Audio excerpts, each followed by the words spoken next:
लगी रहती है और देखिए वो घूम रहा है। और आप ध्यान से देखिए रिम आपका डग सुने हैं ना कि साइकिल में डग हो गया है। देखिए बोलचाल की भाषा में लोग कहते हैं कब डग हो जाता है, जब रिम झड़ जाती है, टायर खराब हो जाता है। टायर खराब हो गया तो कुछ लोग कहते हैं उसी में थोड़ा सा ट्यूब लगा दो वहीं तो वो मजबूत हो जाएगा, कहा जाता है ना। तो जब आपने ट्यूब वहां लगा दिया इसका मतलब एक्स्ट्रा वेट आपने वहां लगा दिया, तो जो यूनिफॉर्म ये था अब वो यूनिफॉर्म, इसीलिए आपको हल्का हल्का झटका लगता है, डर महसूस होता है। इसका मतलब ध्यान से रहिएगा, इसका मतलब रिम जो होता है वो क्या होता है, यूनिफॉर्म वेट को अपने सरफेस पर रखता है। इसीलिए आप इस फिजिक्स को भी समझते रहिए कि ऐसा मत समझिए कि खाली वहीं तक जानिए। तो आप देख सकते हैं जो आपके साइकिल में रिम है वो आपका इसी का एप्लीकेशन है। पंपिंग सेट जनरेटर के बीच में भी आप देखेंगे जब स्टार्ट करेंगे तो एक बीच में पहिया लगा रहता है, वो भी इसी का उदाहरण है। ऐसे आपको बहुत सारे उदाहरण मिलेंगे। और अब ये सामान्य बात को जानते हुए हम लोग अपने सेकंड टेबल को पूरा करने का प्रयास करते हैं कि आखिर इस एक्सिल, ये जो एक्सिल है, इस एक्सिल का रेडियस फाइनली हमें निकालना है, लेकिन हम डायमीटर से शुरुआत करते हैं। तो डायमीटर क्या होगा, देखिए सबसे पहला काम हमने किया, वर्नियर कैलिपर्स को हमने ओपन कर लिया। आप देखिए वहाँ अगर टेबल में तो रीडिंग अलोंग एनी डायरेक्शन लिखा हुआ है। चलिए रीडिंग अलोंग एनी डायरेक्शन, ये आप देख सकते हैं किसी भी दिशा से रीडिंग। ये आप देखिए मैंने कहीं भी एक्सिल पर लगा दिया इसे, ये देखिए नीचे वाला ये देख रहे हैं ना, इसको अब आप ऊपर की ओर कसेंगे और अब देखिए कस चुके हैं। अब इससे अधिक ये नहीं जा रहा, इससे अधिक नहीं जा रहा, इसका मतलब अब ये मैक्सिमम पर है, ये छोड़ दिए। अब ऐसे करके हम व्हील से इसको क्या करेंगे, निकालेंगे। अब निकालने के बाद देखिए हम देखना शुरू करेंगे कि कहाँ तक हम पहुँचे। तो सबसे पहले मेन स्केल पर कितना चल पा रहे हैं वो देखने की ओर चलिए। तो हम थोड़ा सा आगे आते हैं। तो आप देखिए मेन स्केल पर अगर आप सभी लोग देखें तो मेन स्केल पर देखिए 2 ये नज़र आ रहा होगा, और 2 से आगे 1 जो एक स्मॉल ब्लॉक है उसी के बीच में ये देखिए वर्नियर कैलिपर्स का जो वर्नियर स्केल है उसका पहला खाना दिखाई दे रहा है। इसका मतलब है 2 हम मेन स्केल पर पूरा चले हैं। अब कितना और आगे चले उसको जानने के लिए क्या करेंगे, देखेंगे कि वर्नियर स्केल का कौन सा खाना मेन स्केल के खाने से कोइंसाइड कर रहा है, मैच कर रहा है। तो अब देखिए देखते हैं कौन सा खाना मैच कर रहा है। इसको देखने की ओर जब हम बढ़े तो हम पा रहे हैं कि 5वां खाना जो है वो देखिए कोइंसाइड कर रहा है। इसका मतलब क्या हुआ, 2 सेंटीमीटर तो मेन स्केल पर हम पूरा चल लिए और वर्नियर स्केल पर कितना चले, 5 डिवीजन। तो 2 + 5 डिवीजन की वैल्यू, तो एक जो लीस्ट काउंट होगा वही ना 1 डिवीजन की वैल्यू है। तो लीस्ट काउंट कितना है 0.1, तो 5 × 0.1 दैट इज 0.05, तो 2.05। क्लियर है। तो हम पहली रीडिंग लिखते हैं, तब तक आप उधर ही रहिए, आप लोग देखते रहिए सेटअप पर। तो आप देख सकते हैं पहली रीडिंग और 2.05।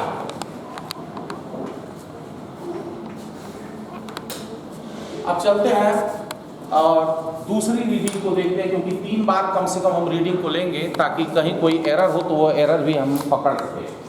क्योंकि एक्सेल को हम जब बदलेंगे तो जगह को निश्चित तौर पर कुछ न कुछ अंतर आएगा। अब देखिए अगली बार देखेंगे तो लिखा हुआ रीडिंग अलोंग परपेंडिकुलर डायरेक्शन, इसका मतलब उसी प्लेस पर लगभग परपेंडिकुलर डायरेक्शन। तो हम कुछ यू थे ना, तो इसका परपेंडिकुलर क्या होगा, यू होगा। हमारे अगर ऐसे हो जाए तो परपेंडिकुलर हो जाएगा। तो ये देखिए ये परपेंडिकुलर डायरेक्शन का मतलब वहां देखिए रीडिंग में जो टेबल में लिखा है तो उसका क्या मतलब होता है, ये क्लियर होना चाहिए। क्लियर है बात। तो ये आप देख सकते हैं कुछ हम इसी जगह पर थे और यहाँ हमने जब परपेंडिकुलर डायरेक्शन लगाया तो अब इससे अधिक ये नहीं जाता हुआ दिखाई दे रहा है। तो अब हम यहाँ से देखते हैं तो आप देख सकते हैं इस बार भी मेन स्केल पर हम 2 पूरा पढ़ पा रहे हैं और वर्नियर स्केल का कौन सा डिवीजन कोइंसाइड कर रहा है। तो एग्जैक्टली वर्नियर स्केल का 4था डिवीजन कोइंसाइड करता हुआ नजर आ रहा है। इसका मतलब है जो रीडिंग थी 2.05, अब परपेंडिकुलर डायरेक्शन में हम चलेंगे तो वो रीडिंग हमारी कितनी है 2.04।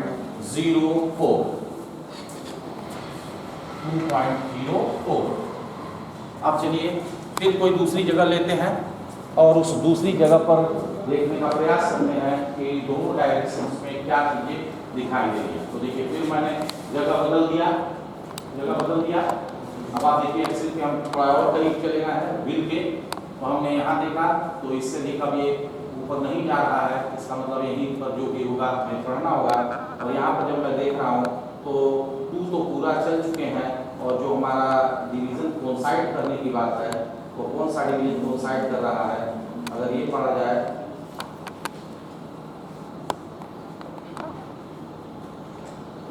बल्कि आप देखेंगे तो 2.1 मतलब एक और डिवीजन में पूरा चल चुका है इसमें, और इसके बाद 1 डिवीजन कोइंसाइड कर रहा है।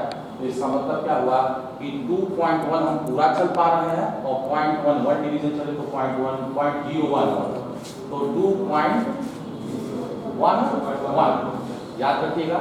अब उसी जगह पर हम परपेंडिकुलर डायरेक्शन में भी आ जाते हैं, और परपेंडिकुलर डायरेक्शन में अब होगा, अब इस पर देखा जाए तो अब आप पा रहे हैं कि 2.1 तो पूरा चल ही रहे हैं, और साथ ही साथ 5वां खाना फिर कोइंसाइड करता हुआ नजर आ रहा है। तो 2.1 को मेन स्केल पर पूरा चल लिए, 5 डिवीजन और चले तो 5 मल्टीप्लाइड बाई 0.1 तो 0.05, तो इस तरह से वैल्यू कितनी आ गई 2.15। तो ये 2.15 की बात अब देखेंगे, तो 2.15 पर अगर चलें तो आप पा रहे हैं कि परपेंडिकुलर डायरेक्शन में 2.15 और एनी डायरेक्शन में 2.11। क्लियर हो रीडिंग? लास्ट एक और रीडिंग हम अगले तरफ चल करके लेते हैं, क्योंकि अभी तो हम एक ही तरफ थे, इधर भी एक्सेल है, तो हम इस एक्सेल की इस डायरेक्शन में आते हैं। और देखिए सबसे पहले एक रीडिंग को नोट करते हैं, तो आप देख सकते हैं इससे देख अब यहाँ नहीं आप जा सकते, तो अब यहाँ बता रहा है फिर से कि 2 पूरा चले और एक स्मॉल डिवीजन चले मेन स्केल पर, तो 1 स्मॉल डिवीजन की वैल्यू मेन स्केल पर 0.1, 2 पूरा तो 2.1 मेन स्केल पर मैं चल चुका हूँ। और फिर देख रहा है कि कौन सा डिवीजन कोइंसाइड कर रहा है, तो आप देख रहे हैं कि चौथा डिवीजन कोइंसाइड कर जा रहा है, तो इसका मतलब हुआ 2.1 और 4 आ जाएगा, क्योंकि 4 डिवाइडेड बाई 0.01 तो 0.04 तो 2.14। तो नोट कीजिएगा। अब परपेंडिकुलर डायरेक्शन में आते हैं, परपेंडिकुलर डायरेक्शन में जब आप आते हैं तो फिर आप देखते हैं कि कुछ इस तरह की रीडिंग आपको दिखाई दे रही है, जिसमें 2.1 हम पूरा चल चुके हैं, और 2.1 चलने के बाद हमारा कौन सा डिवीजन कोइंसाइड कर रहा है, अगर ये देखें तो हमारा दूसरा खाना ही कोइंसाइड कर जा रहा है, दूसरा खाना कोइंसाइड कर रहा है, इसका मतलब क्या हुआ 0.02। तो अगर आप अब दोनों रीडिंग को लिखें तो 2.14 और 2.12। क्लियर? अब आप देखिए ए और बी को जोड़ करके उसका आधा कर दीजिए, दोनों को जोड़ेंगे तो 9 हो गया, तो 2.45। क्लियर है? जब आप इसको जोड़ करके आधा करेंगे तो 5 1 क्या हो गया 6, और 1 और 1 क्या हो गया 2, 26 तो 4.26 तो 2 और 1 एक मिनट, ये कुछ हमें लगा 4 और 5 थोड़ा सा यहाँ ऊपर वाले में, हाँ 0.45, तो 0.45 है तो 5 ही लिख दे रहा है। तीसरे अंक पर हम जा नहीं सकते, वैसे भी मान लीजिए काउंट ही नहीं है तीसरे अंक पर, तो लगभग का चिन्ह मैं यहाँ बना दे रहा हूँ और 2.05 लिख दे रहा है। ठीक है? और यहाँ जैसा आप देख रहे हैं कि 4.26 था, तो 4.26 में 2 हो गया, 1 हो गया और 3 हो गया। ठीक है? फिर यहाँ आप देखिए तो 4 2 फिर क्या हो गया 6 हो गया, तो 2.13 हो गया। अब देखिए कितना सही रीडिंग पढ़ रहे हैं आप, इससे आपको मालूम चल गया। 3 रीडिंग हमने पढ़ा, देखिए 2 रीडिंग सेम आ गई, तो जब 3 में से 2 मैच कर गया इसका मतलब निर्विवादित है, वही ले लेना चाहिए। तो हम रेडियस में किसको ले लेंगे 2.13, तो 2.13 बाई 2 इक्वल टू 1.06 और 5। 65 को क्या लिख दे 7। क्लियर भाई? तो हमने देखिए लगभग का चिन्ह बना दिया। इस तरह से 1.07 इस एक्सेल का रेडियस मिल गया। फाइनल है, किसी को कोई दिक्कत?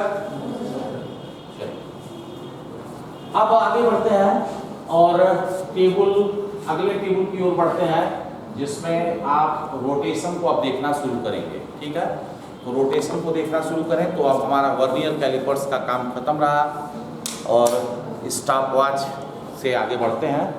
तो स्टॉप वॉच, और जैसा आपको दिख रहा होगा कि अब हमें एक थ्रेड चाहिए, उस थ्रेड के साथ हमें एक वेट बॉक्स चाहिए जिसमें वेट रखे हों। नॉर्मली आप देखिए दो तरीके से इसको मेजर किया जाता है। एक मेजरमेंट आप करते हैं जिसमें आप हैंगर को भी वेट मान लेते हैं। देखिए हैंगर कैसे मैं कर रहा हूँ, ये आप देख सकते हैं, ये हैंगर। तो ये हैंगर का इटसेल्फ तो कुछ मास होगा ना, नॉर्मली 50 ग्राम है, मैं वेट कर चुका हूँ इसलिए मैं बता रहा हूँ, और वही 50 ग्राम इसका होगा। ठीक है, 100 ग्राम इसका, 50 ही शायद। अच्छा चलिए, तो ये हमको लगता है दूसरा सेटअप होगा, एक मैं मेजर किया था। जैसा आप बता रहे हैं कि 100 ग्राम इसका वेट है और 100 ग्राम इनका वेट है, तो 100 ग्राम वेट अगर हम इसको मान लें तो एक मास तो इटसेल्फ यही हो गया। चलिए अब शुरू करते हैं। आप देख सकते हैं धागे में कोई भी गांठ नहीं है। सबसे पहला काम करते हैं यही इंश्योर करना। तो ये इंश्योर हो चुका है कि धागे में कोई गांठ नहीं है। आप देखिए ये व्हील में देखिए, यहाँ आप देख रहे होंगे एक होल आपको दिखाई दे रहा होगा, ये होल सबको दिखाई दे रहा है यहाँ, ये आप देख सकते हैं। तो नॉर्मली इस होल में देखिए आप इसको रैप करने का तरीका क्या होता है, इधर खड़े हो जाइए आप, यहाँ से थोड़ा सा उधर हो जाएगा, जाते धीरे धीरे आराम से, कोई दिक्कत नहीं है। और जो लोग बैठे हैं उनके सामने ही इधर खड़े हो जाइएगा। मतलब ये है कि अगर आप लोग नहीं चाहें तो इसको ले लीजिएगा या थोड़ा सा इधर हो जाइएगा। यहाँ जगह है, यहाँ अभी बस एक ही बात इधर से, बाकी आपको दिखाई देगा। तो आप अपनी पोजीशन को ले लीजिएगा। पीछे वाले लोग ऐसा ना रहे कि उनको दिखाई ना दे, मैं प्लीज कर रहा हूँ, यहाँ आप खड़े हैं, यहाँ मैं रीडिंग बोलूँगा, एक आदमी रीडिंग नोट करते रहेगा, कोई दिक्कत नहीं है। आप ही लोग ऐसे लिख लीजिएगा। यहाँ आ जाइए, यहाँ चलिए उधर से जाओ ना,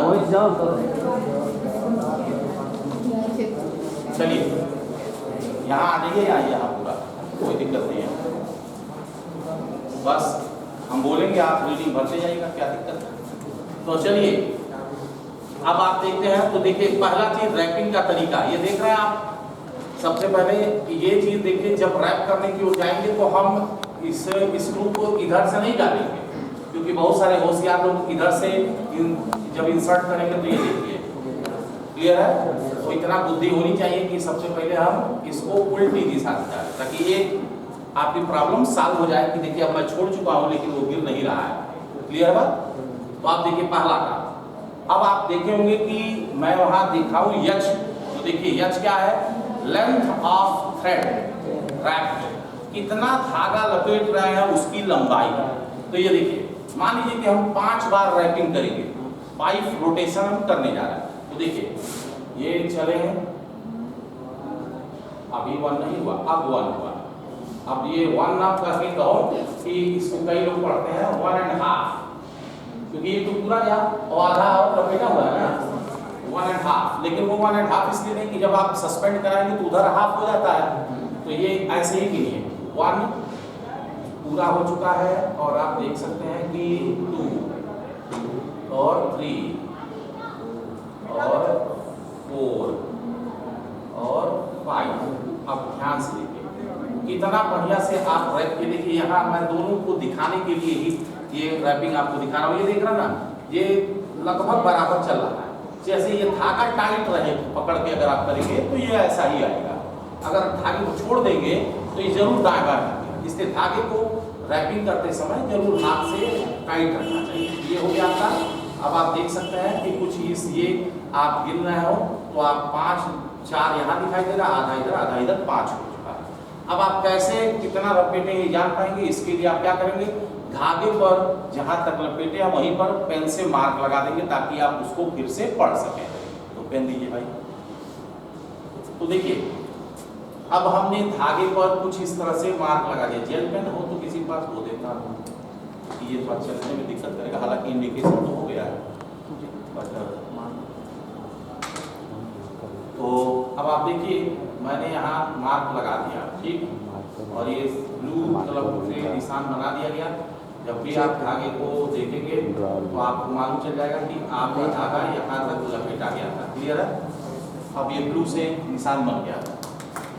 अब अगला देखिए टेबल की रिक्वायरमेंट पर आते हैं। यच हम पढ़ लेंगे, क्लियर हुआ। यच के बाद आता है यम। यम ये है, ये देखिए यम, क्लियर है? कितना बताया? 100। तो ये देखिए अब हमने इसको सस्पेंड कर दिया, हैंग कर दिया। 100 ग्राम इसका मतलब इस बार हमने क्या किया है? लटकाया। क्लियर है? अब देखिए यम क्लियर हुआ, यच क्लियर हुआ। N1 N2 पर आइए, क्या जान गए? N1 जान चुके हैं, number of turn thread is wrapped, कितना चक्कर हमने लपेटा है। N1 कितना चक्कर? 5। क्लियर है? चलिए भाई वहां से चाक उठाइए, लिखिए जो मैं बोलते चल रहा हूँ। एक कोई भी उठाए चाक, चलो N1 के नीचे लिखो 5। चलो अब N1 5 लिख दिए। अब बताओ भैया क्या लिखा? यम। यम के नीचे लिखो ग्राम। चलिए थोड़ा सा दिखाइए, हाँ वही लिखिए। अरे भाई ग्राम मत लिखिए, 100 ग्राम लिखिए, 10 से मिटा दीजिए, उसको मिटाइए। चलो बालक, और वहां लिखो हाँ 100 लिखिए, 100 बस 100 लिखिए। यस, तो यम डिफाइन है 100, N1 डिफाइन हो चुका था तो भर दिया गया। N1 5 क्लियर है। N2 अभी गिना ही जाएगा और उसी में T भी गिना जाएगा। तो अब चलिए थोड़ा वेट एंड वॉच करते हैं, पहली रीडिंग के लिए तैयारी भी बनाते हैं। लेकिन हमें भी एक चौक की जरूरत पड़ेगी, वो भी ऐसे जो साफ दिखाई दे। तो हमें येलो चौक दीजिएगा, येलो, क्योंकि येलो चौक कभी देखिए कहीं भी मार्किंग की जाती है, ये ध्यान रखिएगा। ठंड में देखिए जब आप लाइट को देखते हैं तो येलो की लाइट येलो नहीं होती है, वो क्या लगा देते हैं? येलो आप देखते हैं प्लास्टिक लगाते हैं। तो आप देखिए सबसे पहले ये मार्किंग अपनी तरफ करना। तो ये हम येलो चॉक इसीलिए मंगवाए हैं क्योंकि येलो मार्क जो होगा वो आपको आसानी से पढ़ने में आएगा। मार्किंग थोड़ी सी डार्क रखनी चाहिए ताकि आप आसानी से उसको दूर से जब भी पास करें तो आपकी आंख उसको रिकॉग्नाइज कर सके। तो ये आपने मार्किंग कर दिया, क्लियर है? ये काम हो गया। अब आप देख सकते हैं वेट लटका दिया गया है। एक्सपेरिमेंट के फर्स्ट स्टेज पर हम पूरा कर चुके हैं काम, सेकेंड स्टेज के लिए तैयार। अब आप इस पर मत देखिएगा, इस पर देखिएगा, ये तो बस थंब रहना चाहिए। जैसे ही वो गिरेगा आवाज आएगी, स्टॉपवॉच ऑन है। देखिए 1 2 3 4 5 6 7 8 9 10। हम 10 तक लेते हैं, ठीक है? अभी आप वेट कम है इसलिए जानते हैं पोटेंशियल एनर्जी कम थी तो काइनेटिक एनर्जी कम जनरेट हुई। तो फिलहाल 10 रोटेशन के लिए हमने लिखा। N2 में 10 भरिए। चलिए अब वहां आप जो देखे मीन लिखा हुआ है, आप देखिए उसका भी जरा एक मिनट, हाँ जरा सा आप दिखाए कंचन जी। नहीं वो ठीक है लड़का जो लिखा है, अब आप जरा सा दिखाइए। N2 जहाँ लिखा गया उसके बाद आप देखेंगे तो एक कारण मैंने मीन N2 लिया। मीन N2 लेने के पीछे ये रीजन था कि जैसे मैं अगर रुकने तक गिनता तो हमारा N2 वैरी करता कि नहीं करता, इसलिए हमने मीन लिया। अगर हम फिक्स करके चलते हैं तो हम तो जान रहे हैं कि उतना ही हमारा जो हम कर रहे हैं वही हमारा मीन वैल्यू है। क्लियर है? अब फिलहाल रीडिंग की ओर बढ़ते हैं। तो जो हमारी घड़ी बता रही है उसमें हम 16 तो पूरा का पूरा चलते हुए दिखाई दे रहा है और उसके बाद 2 डिवीजन और चल रहा है। तो 1 डिवीजन की वैल्यू 0.1, तो 2 मल्टीप्लाइड बाय 0.1 0.2 तो 16.2। तो टी जहाँ लिखा हुआ है वहाँ 16.2 लिखिए। यस यस, हाँ 16.2। क्लियर है? अब हम इस एक्सपेरिमेंट को रिपीट करेंगे, मतलब 100 वेट पर ही हम इस बात को रिपीट करेंगे ताकि देखें कि क्या परिवर्तन हो तो नहीं रहा है कहीं। तो चलिए स्टॉपवॉच को फिर से रिपीट किया। Same weight same process repeat करना शुरू करते हैं। तो आप देखिए, इसीलिए थोड़ा सा वहाँ जगह देखिए, ये भी ध्यान रखिएगा कि मार्क को अपने तरफ हम देखिए करते हुए हमने रैप करना शुरू किया। देखिए 1 2 3 4 एंड 5। तो आप देख सकते हैं कि जब आप 1 2 3 4 एंड हाफ एंड 5, ठीक है ना, तो 5 रोटेशन आपका हो चुका है। फिर से 100 ग्राम का वेट हैंगर में सस्पेंड कर दिया गया है। स्टॉप वॉच हाथ में ले ली गई है और हमने छोड़ दी। जब गिरे आवाज आए तो गलती यहां भी होती है कि आप गिरते वक्त उसको देखते हैं, वो नहीं देखना है आपको, जो देखना है वही फोकस रहिए। 1 2 3 4 5 6 7 8 9 10। ठीक, अब आप देखेंगे इस बार काफी लार्ज वेरिएशन दिखाई दे रहा है, आपको महसूस भी हुआ होगा। और इस बार मैं देख पा रहा हूं तो 17.8 पर मैं पहुंच चुका हूं। लिख दीजिए फिर से उसी ब्लॉक में लिखिए, जहां N1 लिखे हैं, हाँ यस यस वही लिखिए। 5 लिखिए, फिर नहीं उसी में लिखिए, उसी में कि 1 ग्राम हम 3 वेट पर एक ही एक्सपेरिमेंट करेंगे ना। आप वही लिखिए 5 वेट शुड बी सेम है, 100 ग्राम ही है। N2 में लिखिए 10, N1 N2 लिखो बच्चा, गलत लिख रहा हो ना, वहाँ क्या लिखा ऊपर पढ़ो N1, तो N1 कितना है 5 है ना, 5 लिखो, केवल 5। N2 कितना है 10 लिखिए। अब कितना आई वैल्यू, टाइम लिखिए 17.8